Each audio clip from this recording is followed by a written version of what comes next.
Чи аавда бичлэгийг дөөшдгөө. Яг ч. Аав нь яг эмчүүсрүү чиг яг энчээс сурж байгаа тэгээд нөгөө daily vlogging reel гээ байдаг шүү дээ. Өдөр тутмын амьдралаа харуулдаг. Тэр шиг би яг энчээс сурж байгаа юм шиг нэг тийм reel авч өөртөө авах гэсэн юм. Чи надад бичээд өгч. Hi guys. Филиппин улсын Cebu хотын QQ English сурч байгаа миний нэг өдөртөө танилццгаая.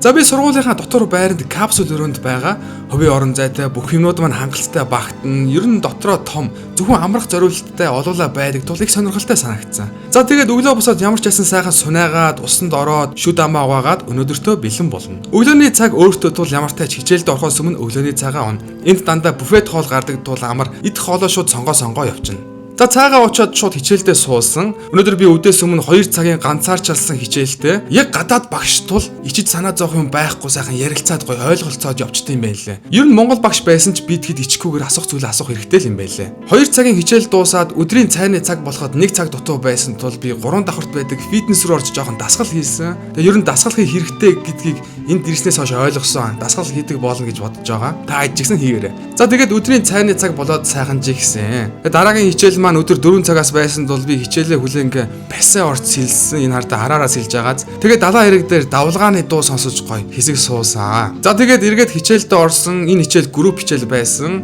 Өөр улсын хүмүүстэй хоорондоо ярилцдаг хичээл бас их сонирхолтой. Миний урд сууж байгаа энэ Япон охин айгүй хөөрхөн охин байсан. Тэр яг уу. За тэгээд мэдээж оройн хоолны цаг. Тэгээд энэ төр нэрснээс хойш багш нартайгаа айгүй гоё найзууд болж байгаа. Энд тийм таарах бүртээ мэндтэй устай.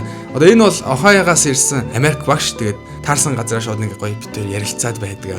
За энэ хэд бол надтай адилхан суралцж байгаа хүүхдүүд. Хичээлийн цаг дуусны дараа би тэд энэ дундын өрөөндөө бас буу муу алдیں۔ Тэгээд би тэд ярилцж байгаа доошоо бууж бильярд, ширээний теннис тоглохоор болоод гоё тоглосон. За тэгээд унтахынхаа өмнө өнөөдөр мэдсэн зүйлсээ батадгаж хичээлээ давтаж жаахан суусан. Энэ манай өрөөний нөхөр 15 настай орос залуу энд сар сурч байгаа. Тэгээд бид хоёр жаал буу хаалж байгаад амарсан да.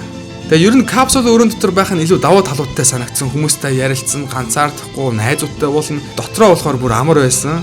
Тэгээ та хэд бас энэ дээр ч сурахаар болвол буудалд биш капсул өрөөнд байвал их гоё шүү. Буудлаас бол 3 дахин хямдхан. За ингээ миний өнөөдөртөө танилцсан найзуудаа баярлалаа. Та хэд бас ирж сураарэ баяртай. Удахгүй влогоор уулзацгаая.